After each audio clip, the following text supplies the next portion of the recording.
Hi everyone, my name's Diabutor, and today I'm going to show you how to make the ultimate Intelligence Spellblade build in Elden Ring. Most of my other builds focus on using a single weapon and optimizing for that specifically, but this build is instead going to focus on the intelligence stat as a whole. Having high intelligence gives you access to tons of different sorceries that can do all sorts of cool stuff, ranging from casting magic projectiles, to summoning badass magical swords, to the big bonk, and more. You also get access to a lot of different weapons with just a little bit of strength and dexterity investment, meaning that you have a super versatile build that can handle any situation. Personally, I don't even like intelligence builds, but I had a ton of fun with this one, so today I'm going to show you how to make it and how you can get the most out of it. If you find this video helpful, please leave a like, share the video, and consider subscribing. It really helps me out. To start off, I'm going to give you an overview of the build, including all of its stats, weapons, talismans, armor, spells, and other buffs it uses. Then I'll run through a brief leveling guide to show you how to level up your stats for this build as you play through the game. Finally, I'll give you a gameplay showcase where I'll show you how this build works and how you can get the most out of it. First, let's look at the stats. As always, I make my builds at level 125 using the Wretch as my starting class. These are just my personal preferences, and you can bring this build to any level you want using any starting class you want. If you're making it from scratch, then the Vagabond or Astrologer will be your best options. Also, as usual, we've got 60 Vigor. Vigor is far and away the most important stat in this game, and no matter what your build is, you want to get 60 Vigor. You might want to take points out of Vigor and put them into Intelligence for more damage, but it doesn't matter how much damage you can do if you drop dead when the boss looks at you the wrong way, so make sure you've got 60 Vigor. After that is Mind, and for this build we've got it at 20. You may think this is a bit low for a caster build, but 20 Mind really does give you plenty of FP to work with as long as you're not spamming expensive spells like Night Comet. If you find yourself running out of FP, then I suggest allocating an extra blue flask, but if you really insist on having more FP, then I wouldn't go past 25 unless you're a higher level. Next is Endurance, which we've got at 19. This gives us a pretty solid amount of equip load to work with. We'll discuss this further when we talk about the gear in a bit, but with my preferred setup, this gives us enough equip load to stay in medium load without having to unequip weapons or armor. Now we come to the damage stats. This is an intelligence build, so obviously that's going to be our highest damage stat, but before that I wanted to level some other stats for weapon and spell requirements. We've got 15 strength and 14 dexterity, which I chose specifically because those are the required stats for my favorite weapon in the game, the Flamberge. If there's another weapon you want to use and it requires a bit more strength or dex, then you can take a couple points out of intelligence to bring them up, but chances are this will be plenty for your purposes. We've also got 12 Faith just to get access to a couple useful incantations, which I'll talk about in a bit. And then finally, any points you've got after that can be dumped into Intelligence. Starting as the Wretch, and with my preferred 15 Strength and 14 Dexterity, I ended up at 54 Intelligence, but depending on your starting class, you may have a couple more or less points, which is fine.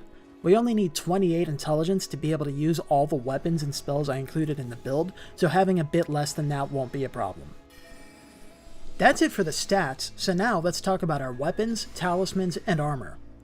Like I said earlier, this build is focused on the intelligence stat rather than on any specific weapons, and so we've got a lot of options.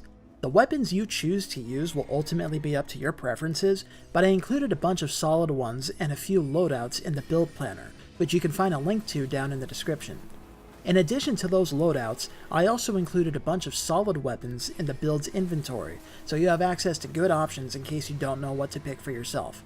Really, basically any weapon will work just fine in this build as long as you meet the requirements to use it and it gets good intelligence scaling.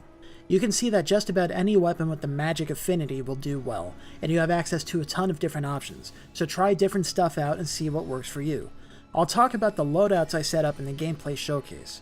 You can use weapons like the Moonveil or the Darkmoon Greatsword if you add a couple extra points of strength or dexterity, which you can get by taking points out of intelligence or by bringing the build to a higher level. So if you want to use weapons like those, then that's also available to you, even though I didn't include them in this specific version of the build. With all that said, there are a few specific weapons which you'll want, regardless of what else you use. There's the Academy Glintstone Staff, which will get the best sorcery scaling with our stats, so that's the best option for casting spells. There's also the Carrion Glintstone Staff, which will boost Carrion sword sorceries like Slicer and Piercer, so that's good to have if you want to use those spells.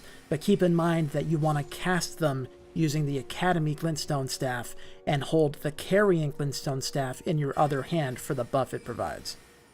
There's also the Dragon Communion Seal, which we're going to use to cast the incantations I included in the build. Any seal will work, but the Dragon Communion Seal has the benefit of being weightless, so it saves you on a little bit of endurance, and it's pretty easy to get, so that's the one I chose. Finally, I also included the Misery Cord with the Golden Vow Ash of War and the Lightning Affinity. Golden Vow is a buff that will increase all damage you do by 11.5%, and reduce all damage you take by 7.5% for 45 seconds. I would prefer to use the Golden Vow incantation, which is a bit stronger and lasts nearly twice as long, but it requires 25 faith to cast, and that's just not worth it for this build. And the Ash of War is a solid substitute. I went with the Lightning Affinity on the Misery Cord because choosing an Elemental Affinity will usually give slightly better critical hit damage than using a pure physical affinity. Now, since our build has high intelligence, you'd preferably want the Magic Affinity because that synergizes with the rest of the build and scales with intelligence, but unfortunately, the Golden Vow Ash of War doesn't let you use the Magic Affinity. So instead, I went with Lightning because the Misery Cord has high base of dex scaling, and the 4 points that we put into dex gives us just a little bit more damage for that, so Lightning generally works out to do the better damage out of all the affinities that we can choose on the Misery Cord with Golden Vow. So the Lightning Affinity will give you the best critical hit damage in the event that you go for a crit with the Misery Cord. Now let's talk about our Talismans. Like the weapons, I included several different setups based on what you want to do with the build. There are a few Talisman setups which correspond with certain weapon loadouts that I made. For example, if you use the Jump Attack Spam weapon loadout, then you'll want the Jump Attack Spam Talisman setup to go along with it. And there are also a couple which are more generalized instead of focusing on a specific loadout. The Spell Spam setup uses the Magic Scorpion Charm to boost our magic damage, and the Graven School and Graven Mass Talismans to boost our sorcery damage. And the Dragon Crest Great Shield Talisman helps to make up for the debuff from the Scorpion Charm, which makes you take more physical damage. There's also the All-Rounder setup, which swaps out the Graven School Talisman for the Shard of Alexander, meaning you lose a bit of sorcery damage, but gain a ton of Ash of War damage, which goes great with most of the weapons I included in the build because they have good Ashes of War on them.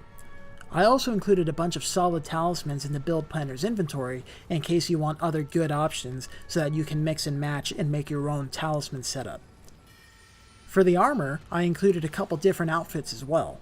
The first one I chose for fashion, using the Navy Hood, Preceptor's Long Gown, and Knight Gauntlets and Greaves. I just really like the Preceptor's Gown, and so I took the opportunity to use it, and it matches with the Navy Hood, which also has the benefit of increasing your mind by 1. And then the gloves and pants make sure that we've got some decent armor on. If you want to be a bit more tanky, then you can use the full Knight set instead, which provides solid protection and has 51 poise. If you were bullied in middle school, then you could also use the Spellblade set, which is really lightweight and buffs your magic Ash of War damage. Note that this is only for magic Ashes of War. The Spellblade set does not buff your sorceries. It's a 2% buff per piece of the set worn, for a total of a little over 8%. Finally, I also included a Jump Attack Spam outfit, just in case you decide to run the Jump Attack Spam loadout. That's it for the weapons, talismans, and armor, so now let's move on to the spells and other buffs this build uses. First are the spells. We've got high intelligence, which means we have a fuckload of sorceries to choose from. I included a bunch of solid ones that are strong, fun to use, and look cool as fuck. Great Glintstone Shard is a basic but reliable projectile that does good magic damage and has a pretty low FP cost, making it a good bread and butter spell for general usage. Then there are the Carrion Sword spells. Slicer, which is a short but very fast magical sword and does very high magical damage per second. Carrion Greatsword, which is a huge, slow sword that sweeps a wide area. And Piercer, which gets good range and combos nicely with Greatsword. These 3 spells are buffed by the Carrion Glintstone Staff, and you can hold it in your offhand for that buff when you use these spells. Just keep in mind that you want to actually cast the spell with the Academy Staff. I also included Gavel of Haima because it's awesome. Then there are the support spells. Terra Magica creates a circle on the ground, which buffs your magic damage while you stand in it. Bestial Vitality, which is an incantation and so is cast with a seal, not a staff, gives you health regen over time at a rate of 5 health per second for 120 seconds. I also included Flame Cleanse Me, which is another incantation. You can use it to cure yourself of poison or scarlet rot, making it very handy to keep equipped. Keep in mind that you will need the seal in order to cast it. Finally, we come to the Wondrous Physic and the other buffs this build uses.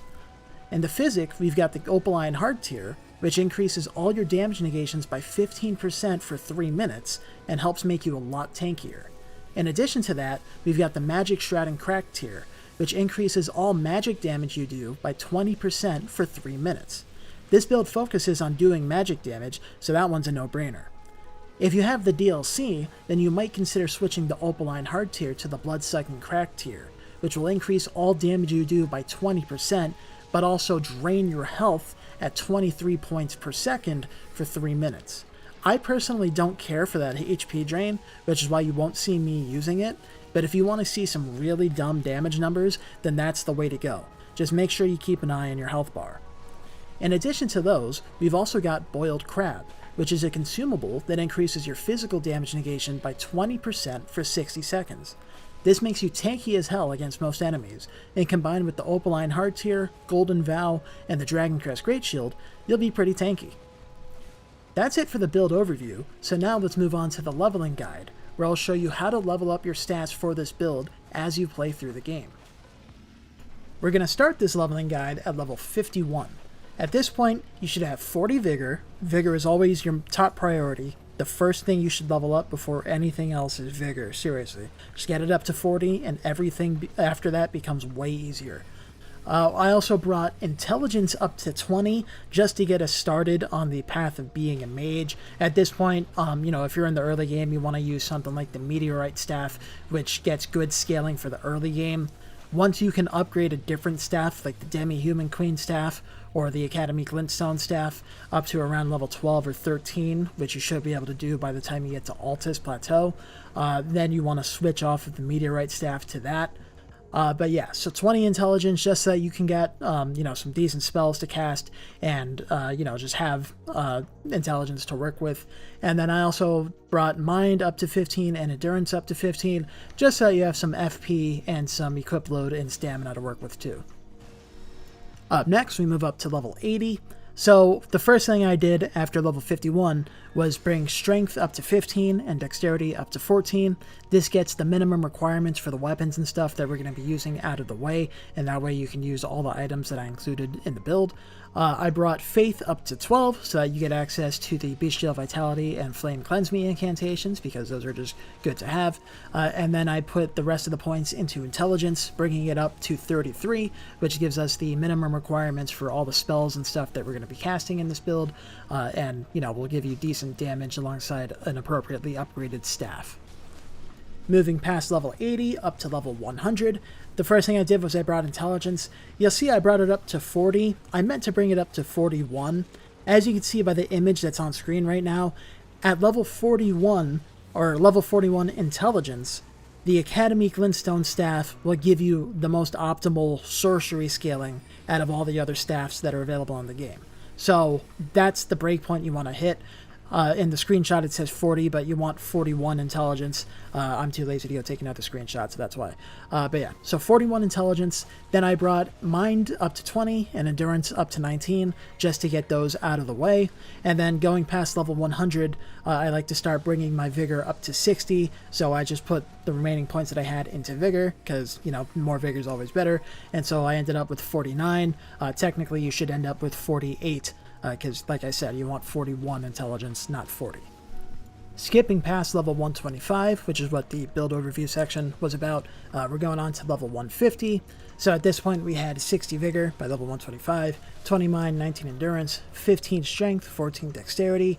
I brought faith up to 25, that way we get access to the Golden Vow incantation, which lasts longer and is stronger than the Golden Vow Ash of War, and that also lets you switch the misery cord. I would switch Ash of War to something like Endure and give it the magic affinity. That way when you get a stance break on an enemy, you can use the misery cord with the magic affinity for even more critical damage than you were getting with the lightning affinity. So you can do that and use Golden Vow and swap out Bestial Vitality for Blessing's Boon, which is a better health regen spell. And then after that, I just dumped all the points into Intelligence because that's what this build is about. I ended up with 66 Intelligence. That's just short of the breakpoint where the Carrion Regal Scepter becomes the optimal catalyst, again, as seen by the image on screen.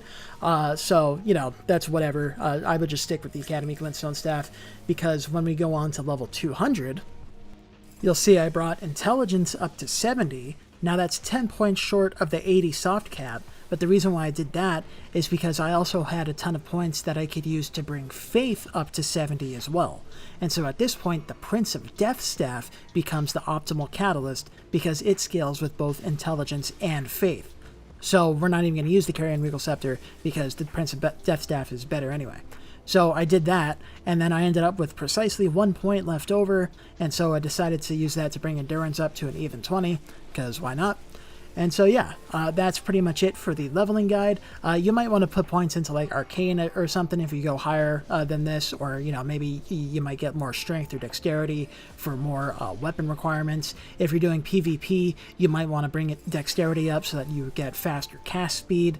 It's really not super relevant. The cast speed buff isn't super relevant in PvE, which is why I generally don't worry about it. But if you're doing PvP, then that can come in handy. But yeah, so I'm going to say that's it for the leveling guide, and now we're going to move on to the gameplay showcase, where I'll show you how this build works and how you can get the most out of it. Alright, so as always, I want to start off by emphasizing the importance of using buffs. Make sure you use your buffs. I see too many people run into boss fights without buffing beforehand, and you're missing out on a lot of potential damage and a lot of protection that you get from using buffs. So in our case, we're going to drink the Wondrous Physic, then cast Bestial Vitality, then eat a boiled crab, then cast Golden Vow, and then cast Terra Magica on the ground if you have the opportunity to, like I did here. So in this clip, I'm just using a pretty standard loadout. I have my trusty broadsword with the magic affinity and the Carrion Sovereignty Ash of War on it, though I'm not going to use the Ash of War in this clip. I'm trying to stay in the Terra Magica circle for the buff it gives me, and I'm waiting for him to approach me. In the meantime, I was hitting him with the Great Glintstone Shards to, you know, do a bunch of damage to him as he approaches me. And then now that he's up close, I'm hitting him with Carrion Slicer, because Carrion Slicer is awesome, and it does a ton of damage. I could do better damage if I swapped my right hand, if I swapped the sword over to the Carrion Glintstone Staff. But for whatever reason, I didn't, probably because I was, you know, trying to focus on using both the sword and the spell. But it worked out just fine, finished him off with fan daggers at range, and yeah. So I had the Graven Mass and the Graven School Talisman there, so that was the spell spam talisman loadout, in case you're going by what I included in the build. In this one, I'm using the Shard of Alexander and the Godfrey icon, because I want to hit the Draconic Tree Sentinel here with Carrion Sovereignty, which is an Ash of War, which means it gets buffed by Shard of Alexander, and it is chargeable, which means it gets buffed by the Godfrey icon. Now, so in this clip, I believe I fixed it in the build. In this clip, I have Carrion Sovereignty on the broadsword. That's a mistake, and in the build, I switched it over to being Carrion Sovereignty on the Flamberge. You want to use it on a medium weapon, like a greatsword, for example, or a curved greatsword or something like that. You want to use it on one of those because it'll get hyper armor. So you saw there I got stunned out of it because it doesn't get hyper armor when you use it on a small sword, like a straight sword or something like that. So I realized that midway through the fight, and so you see here, now I switched over to the Flamberge, and I put Carrion Sovereignty on that. I also want to point out, you saw I used Unseen Form there, which turns you partially invisible. It's a body buff, so it doesn't stack with Boiled Crab, but I used it to sneak up behind the Tree Sentinel here so that I could get the sneak attack on him. But yeah, so now I have Carrion Sovereignty on the Flamberge, and he didn't end up hitting me in this clip, but if he had, it wouldn't stun me out of it while I was doing Carrion Sovereignty, because Carrion Sovereignty gets hyper armor when you have it on Greatsword, and as you can see, when you fully charge it up with all the buffs that I stacked up, it does a fuckload of damage and poise damage, and it's great. So Carrion Sovereignty is a pretty cool spell. If you don't have the DLC, or you haven't reached the DLC yet, you can get the Carrion Grandeur Ash of War instead, which is basically just the first hit of Carrion Sovereignty without the sideways spin thing, and that's also great. In this clip, I decided to show off how awesome Carrion Slicer is, so, I'm using all my buffs and stuff like that, and you see I have the Academy Glintstone Staff in my right hand, and the Carrion Glintstone Staff in my left hand. I am casting Slicer with my right hand, which is the Academy Staff, and I'm holding the Carrion Staff in my left hand so that I get the buff, which makes the Carrion Sword spells do more damage. So, and you can see, I'm just melting this gargoyle, because Carrion Slicer is just fucking great, and it's awesome. Now, in this clip, I want to show off how this build, because it's not focusing on a specific weapon, but is instead focusing on the intelligence stat, we get a lot of variety in, the weapon stuff that we can use. So in the last one I used Carrion Sovereignty, or in the last one I used Carrion Slicer, before that I used Carrion Sovereignty.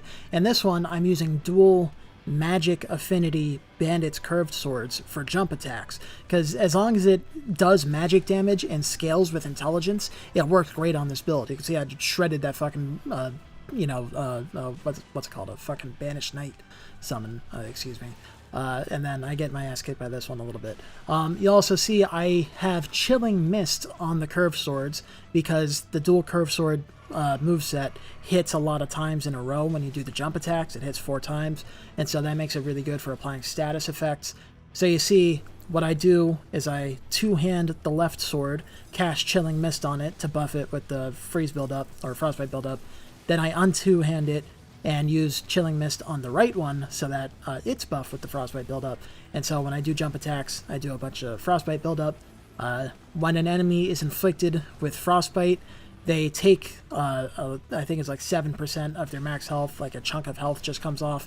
And more importantly, while they're frostbitten, they take 20% more damage from all sources. So you see here, now that he's frostbitten, I'm absolutely fucking shredding him, and it's great. And so that's one of the things that's cool about building around a stat instead of a specific weapon. You don't necessarily get, the most optimal results, right? Like, on these bandits curved swords, for example, if I made them a blood build, that would get significantly better DPS than on this magic build. But, I'm still doing good damage because I set up the swords with the magic affinity that synergizes with my build, and I have other buffs and stuff that give it a bunch of damage. So it's not perfect, but it's still really fucking good, and it does a ton of damage. And so, you can get access to a lot of different variety. So for example, here, I decided, hey, fuck it, I'm going to use Starfist on the Fire Giant. I mean, look, 15 seconds into the fight, and I've already gone down to half health. I missed that hit. If I hadn't missed it, then I think I would have put him into phase 2, so I just got to catch up to him and hit him one more time. So just because you're an intelligence build doesn't mean that you have to use just spells or whatever. You can have access to a lot of different things that work for you in a lot of different situations, So in this one, and check this out. I happened to gavel Haima there, and I was like, yeah. It doesn't do a gigantic amount of damage, but it's awesome. It does a bunch of poise damage, though, which sets him up for the poise break that I'm going to get in a second here. But yeah, so if you're struggling with an enemy, try switching over to like the Starfist, or you're going to see against the Divine Beast Dancing Lion, I used the two-handed Clean Rod Knight Sword, because that one's just also a super great setup. You get access to a lot of different stuff, and there's also different spells and Ashes of War and stuff you could use. You get access to a lot of variety by just switching your loadout just a little bit, so you don't have to stick with, what you think a mage specifically does in like another game or something. There's nothing stopping you from using other weapons and shit that you want. Now, I want to talk about this clip specifically. I was actually really surprised by how well this fight went, because I always get my ass kicked by this guy. So one of my favorite things to do lately has been to use a Clean Rot Knight sword which is this thrusting sword that you see. It gets really good scaling, and it's the longest thrusting sword in the game, I believe. You know, it's awesome. It's fast as hell because it has a thrusting sword moveset. It's a poke. It gets great range. I like using it two-handed with the two-handed sword talisman and something like either Cragblade if I was doing physical damage, or in this case I went with Bloodhound Step because I don't want to get owned by the Divine Beast, and so I was like, fuck it, I'm going to use Bloodhound Step so that I can dodge, and it worked out really well for me. I managed to get him first try, which I very rarely do. You can see it when I'm at range while he's doing his breath attacks and stuff like that.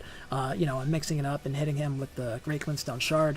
It's not doing a gigantic amount of damage per hit, but it's very FP efficient, so I'm not like constantly running out of FP like I would be if I was using something like Night Comet or Glintstone Comet Shard, for example.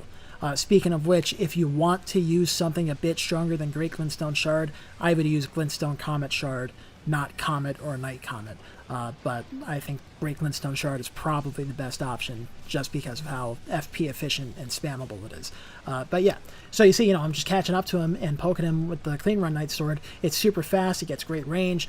You can do a Bloodhound Step into a rolling attack with it. And since I have the Bloodhound Step, he can barely hit me because it's great. So just because you're a mage doesn't mean that you have to stand at a distance and spam magic spells. It doesn't mean that you have to get up close to him and hit him with the magic Carrion Slicer or whatever like that. It doesn't mean you have to try to blast him with Comet Azure.